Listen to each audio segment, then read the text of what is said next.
ఏం పేరు? స్వప్న సార్. స్వప్న. ఎక్కడి నుంచి వచ్చినావు స్వర్ణ? ఇక్కడ బషీర్బాగ్ ఉంటాం. బషీర్బాగ్ నుంచి వచ్చినావు. ఏం బాధతో వచ్చినావు Eshwarappa clinic? Kidney problem sir. Kidney fail, serum creatinine ఎంత ఉంది మొదలు వచ్చినప్పుడు? సిరం క్రియాటిన్ 5.4 ఉంది.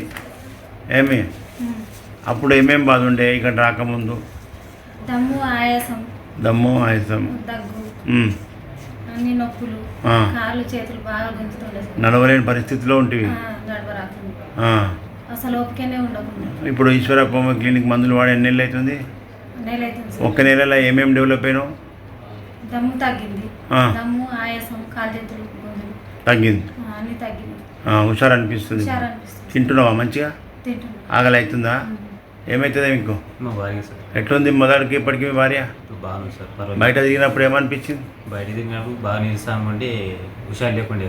బయట మందులతో హుషారు లేకుండే. బయట మందులతో హుషారు లేకుండే. ఇప్పుడు ఇది వాడినాక మంచిగా అయింది. ఈ మా బాడీ నుంచి కొద్దిగా క్యూర్ అయింది సార్.